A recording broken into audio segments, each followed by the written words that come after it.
आम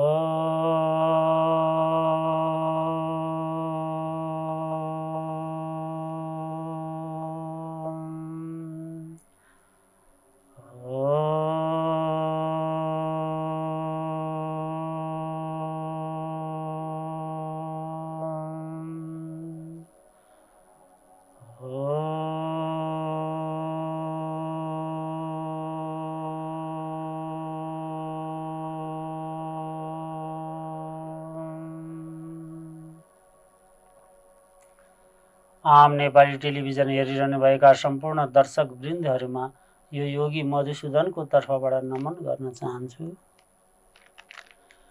र हामीले सदा झैँ अन्तरङ्ग जगत र त्यसका चित्तवृत्तिहरू र त्यसका प्रभावहरू र त्यो हामी भित्र भएको त्यो अदृश्य शक्ति अर्थात् सूक्ष्म शक्ति अर्थात् यसलाई यसरी पनि बुझौँ, त्यो दिव्य शक्तिहरूको बारेमा हामीले चाहिँ संक्षिप्तमा चर्चा गर्दै आइरहेका थियौँ।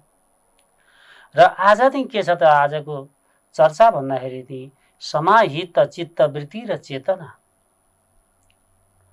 त्यो समाहित समभाव वृत्ति र त्यो चेतनाको के सम्बन्ध छ, त्यो चेतना हो के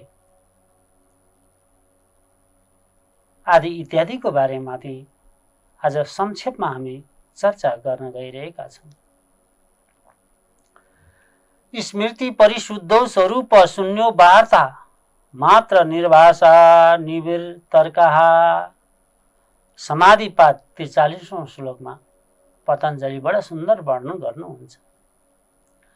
यहाँ के भन्नुहुन्छ त भन्दाखेरि, जब हाम्रा अनेक प्रकारका चित्तवृत्तिहरू छन्, भावहरू छन्, भावतीत भइरहेका छन् र अनेक प्रकारका तीन मनो चित्तवृत्तिहरू छ, अनेक प्रकारका त्यहाँ के छ त भन्दाखेरि इच्छा र आकांक्षा आदि इत्यादिहरू छन्, काम क्रोध मद मोह मात्सर्यहरू छन्, रिस राग द्वेष आदि वृत्तिहरू त्यहाँभित्र छन्।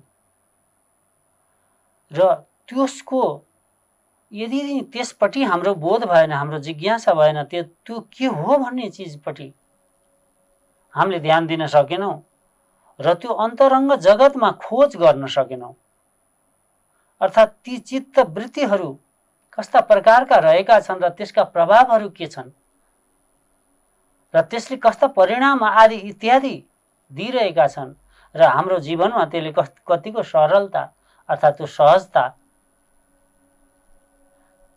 र हामीलाई कतिको त्यो शान्त बनाइरहेको छ, अर्थात् हाम्रो चाहिँ कतिको हामीलाई जीवन यापन गर्न त्यसले सहजता भूमिका खेलिरहेको छ। र हामी कसरी सोच्छौँ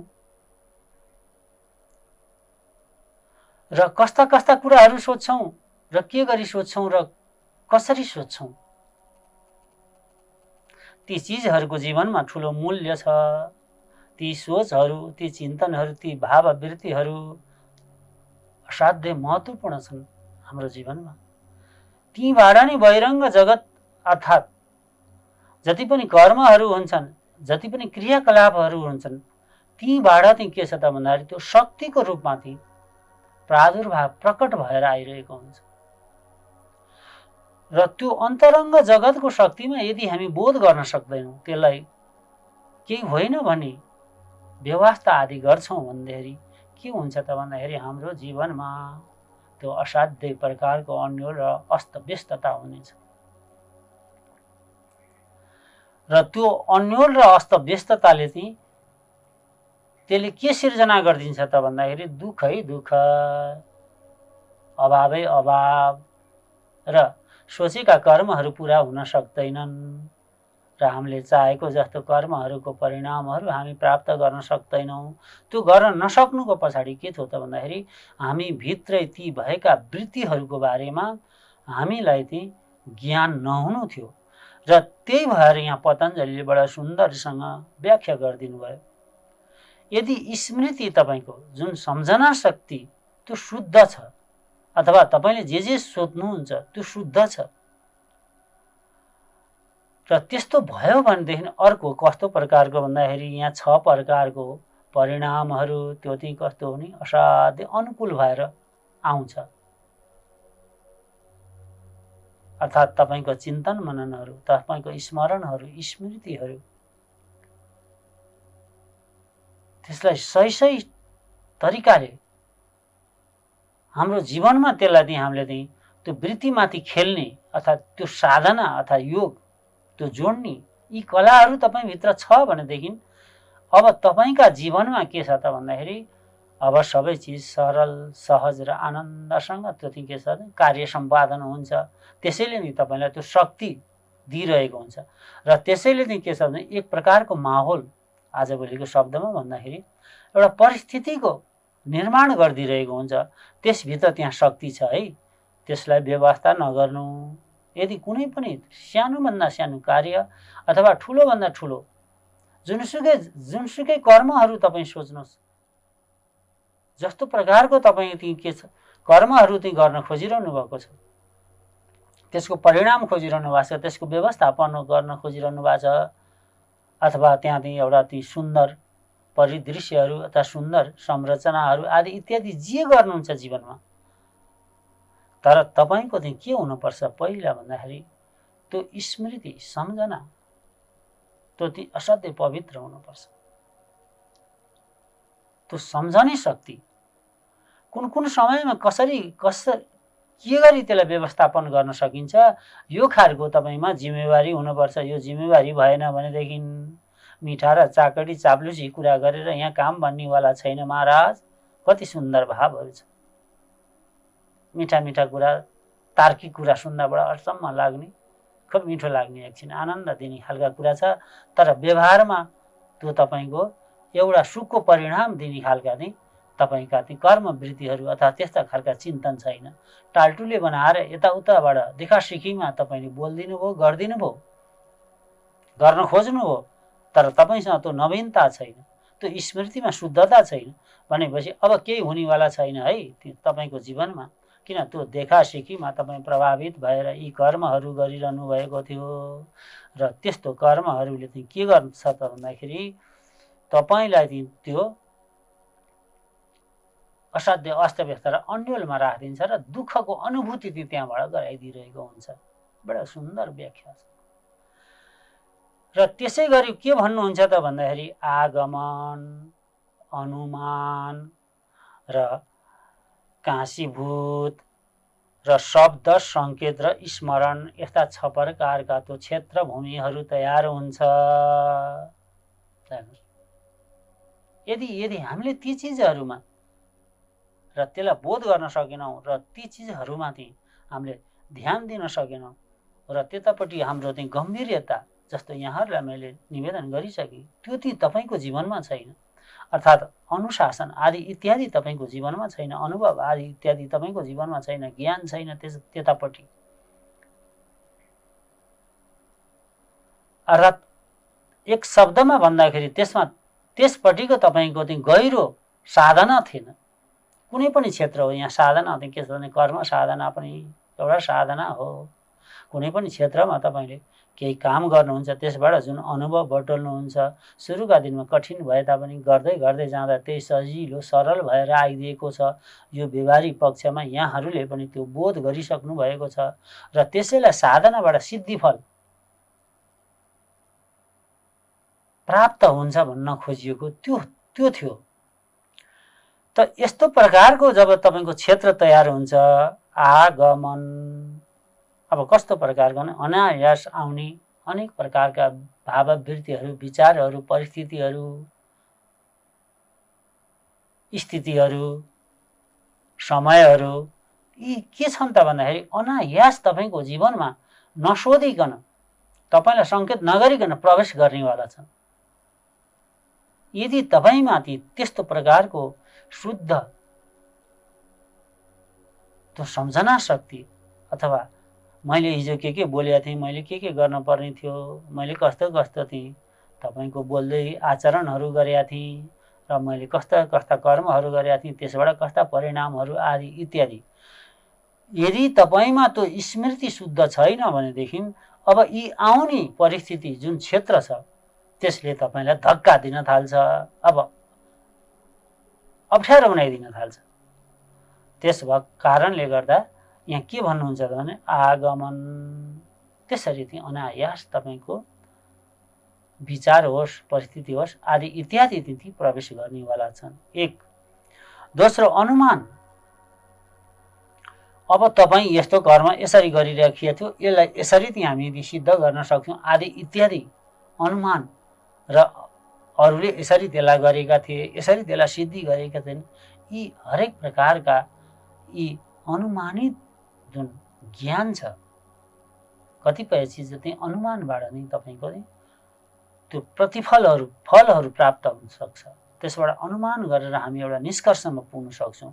त्यो चिजमा नै तपाईँले के छ त भन्दाखेरि परिपक्वसँग त्यसलाई एउटा चिन्तन, यहाँ चिन्ता होइन महाराज, चिन्तन गर्ने परिपाटी छ कि छैन तपाईँको जीवनमा, त्यसले पनि तपाईँको जीवनमा प्रभाव पारिरहेको छ भनेर भन्नुहुन्छ। त्यसै गरेर काशीभूत अभिप्रेरित गराइदिने, कुनै पनि वस्तुमा हाम्रो त्यो जिज्ञासा प्रकट हुने अथवा त्यो के हो कस्तो हो आदि इत्यादि, त्यसको बारेमा त्यो चाहिँ के छ भने स्वत आकर्षित गरिदिने, अभिप्रेरित गरिदिने, त्यस्तो खालको पनि एउटा क्षेत्र अधिकार स्वत तयार हुन्छ। अब यी तिनै चिजबाट, त्यस्ता क्षेत्र अधिकारबाट चाहिँ तपाईँ चाहिँ के छ भनेदेखि अब प्रभावित हुँदै जाँदाखेरि चाहिँ के छ भने त्यस्तै प्रकारको शब्द छ, चौथोमा गएर शब्द छ, त्यस्तै प्रकारका शब्दहरूको तपाईँको चयन हुन्छ। परिस्थिति यस्तो बनिएको छ र समय नै त्यस्तो छ र तपाईँ जुन उद्देश्यले जहाँ जानुभएको छ त्यहाँ अलमल छ आदि इत्यादि छ, तपाईँले गर्न खोजिरहनु भएको छ, पाइरहनु भएको छैन, यस्ता प्रकारको छ भने अब तपाईँका शब्दहरू पनि त्यसरी चयन हुनेवाला छ।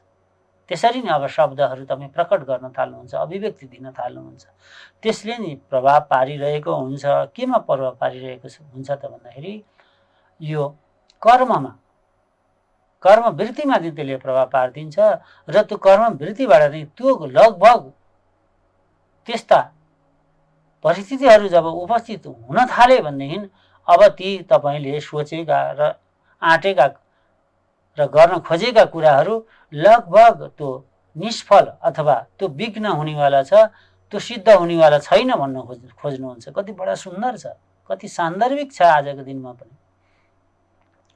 त्यसै गरी चाहिँ के छ त भन्दाखेरि पाँचौँ माथि सङ्केत, कुनै पनि क्षेत्रमा तपाईँ केही गर्न थाल्नुहुन्छ, त्यो अगाडि जानी नजानी आदि इत्यादिको बारेमा चाहिँ तपाईँको त्यहाँको व्यवस्थापन, वातावरण र त्यहाँ गरिने व्यवहार आदि इत्यादिबाट चाहिँ तपाईँको के सङ्केत मिल्छ त भन्दाखेरि तपाईँलाई सुरुमै मिल्न थाल्छ, ल यो ठाउँमा बसेर त राम्रो हुनेवाला छैन आदि इत्यादि तपाईँलाई अनायास बोध हुन थाल्छ। अब त्यस्तो चाहिँ त्यहाँ चाहिँ केही परिस्थितिहरू नमिल्ने, त्यहाँ मिलाउन नसक्ने र आदि इत्यादि ध्येय त ठुलो लिएको छ, तर त्यहाँको क्रियाकलाप आचरण आदि इत्यादि कुनै चिजहरू पनि त्यहाँ चाहिँ व्यवस्थित छैनन्, व्यवस्थापन गर्न सकिएको छैन र त्यहाँ चाहिँ अलमल छ। त्यस्तो अलमलको अवस्थामा पनि तपाईँलाई चाहिँ के हो भन्नुहुन्छ पतञ्जलि भन्दाखेरि सङ्केतहरू मिल्छ। अब यो ठाउँमा चाहिँ तपाईँले सोचेको जस्तो, गर्न खोजेको जस्तो क्रियाकलाप आदि इत्यादि यहाँबाट परिपूर्ण हुनेवाला छैन आदि इत्यादि। र स्मरण, छैटौँमा गएर स्मरण छ। स्मरण भनेपछि अब तपाईँलाई त्यसको ज्ञानको बोध हुनाइदिने, गराइदिने र अर्को चाहिँ के छ त भन्दाखेरि तपाईँलाई विगतमा कुन कुन ठाउँमा कस्तो कस्तो चाहिँ आचरणहरू, व्यवहारहरू, त्यहाँको अनुशासनहरू, क्रियाकलाप आदि इत्यादि को स्वत के गराइदिन्छ त्यसले भन्दा स्मरण गराइदिन्छ। यस्तो यस्तो ठाउँमा यस्तो यस्तो हुन्थ्यो र त्यो ठाउँमा त्यो कार्य चाहिँ सफल हुन सकेन भनेदेखि यहाँ पनि त्यस्तै परिस्थिति रहेछ, यहाँ पनि कार्य सम्पादन अथवा सफल गर्न सकिँदैन, यो समय खर्च गर्ने व्यर्थको काम हो। अब यस्तो प्रकारको तपाईँलाई बोध गराइदिन थाल्छ र तपाईँलाई चाहिँ के छ भने त्यसले चाहिँ उदास र हतोत्साहित अथवा आत्मा कमजोर बनाइदिरहेको हुन्छ।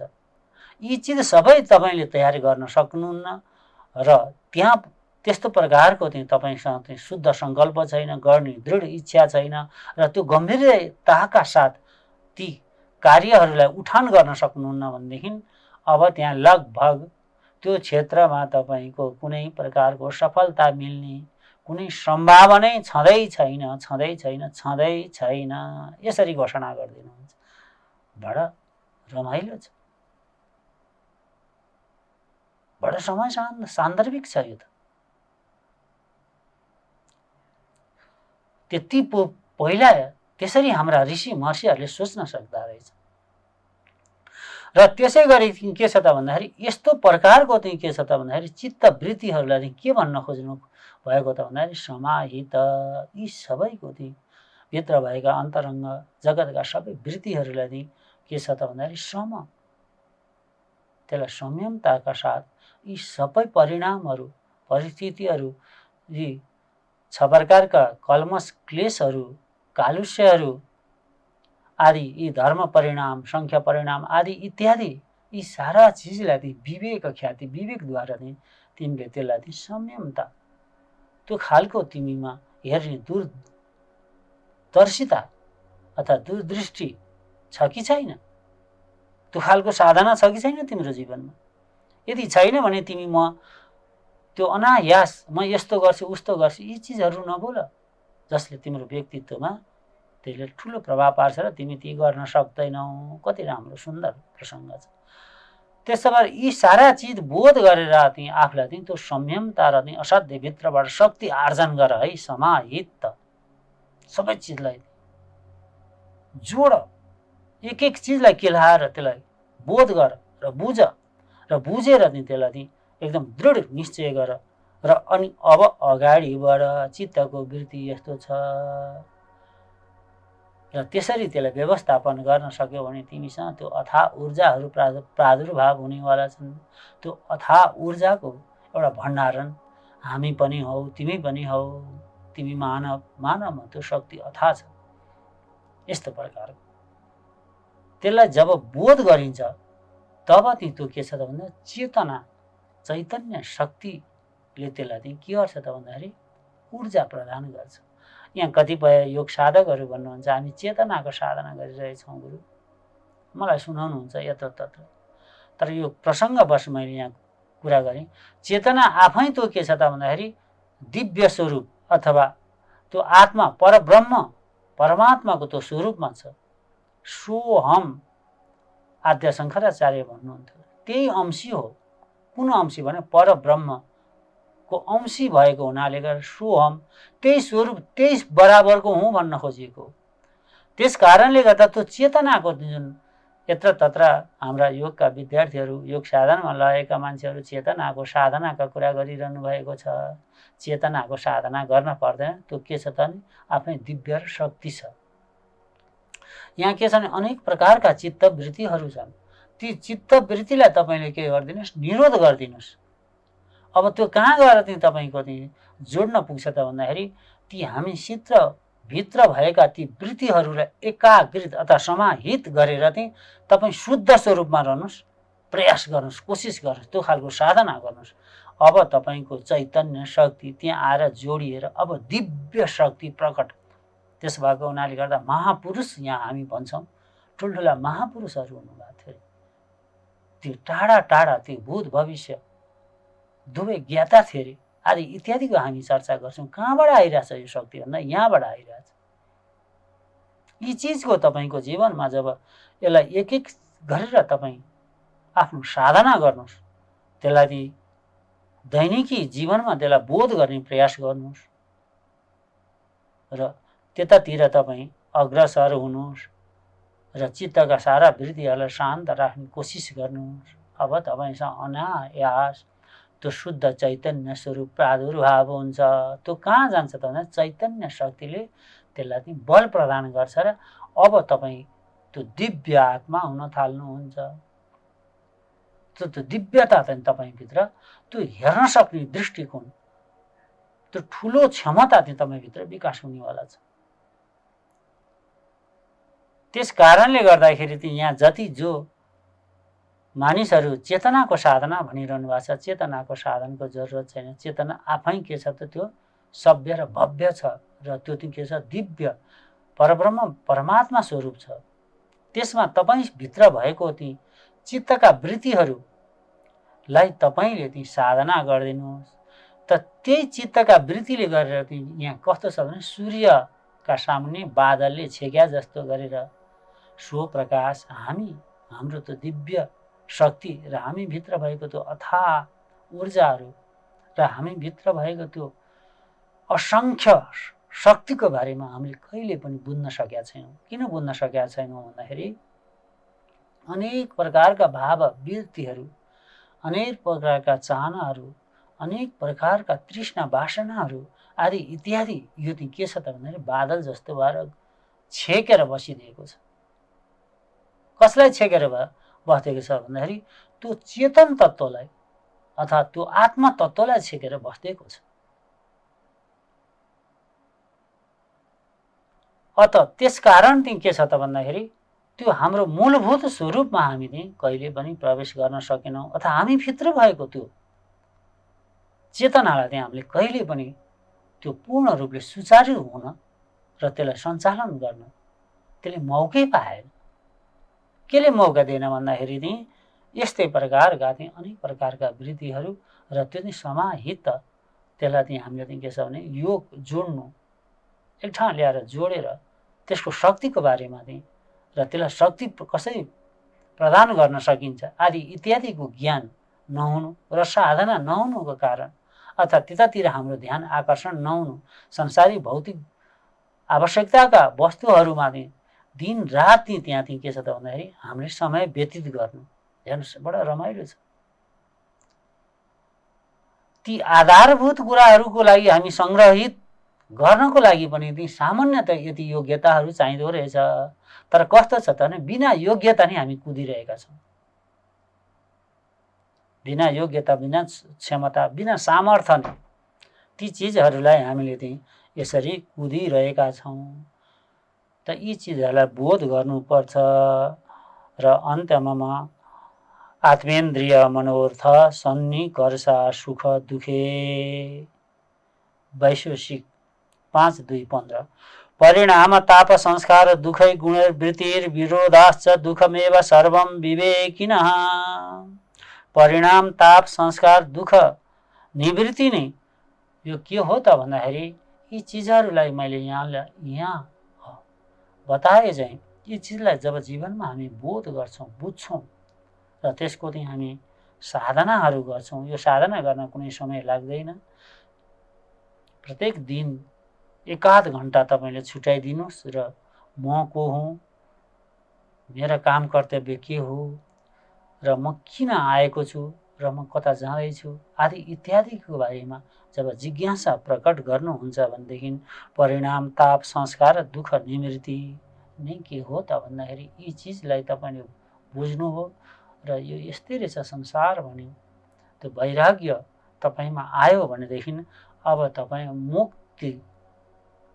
मुक्त उन्मुख हो, अर्थात् मुक्तितिर तपाईँ अग्रसर हुनुभयो भन्दै आजका मेरा यी वाणीहरू यी विश्राम लिनुहुन्छ। हरि ओम तत्सत् तत्सत् तत्सत्। सर्वे भवन्तु सुखिनः, सर्वे सन्तु निरामयाः, सर्वे भद्राणि पश्यन्तु मा कश्चित् दुःखभाग् भवेत्। असतो मा सद्गमयः, तमसो मा ज्योतिर्गमयः, मृत्युर्महाम् अमृतं गमयः।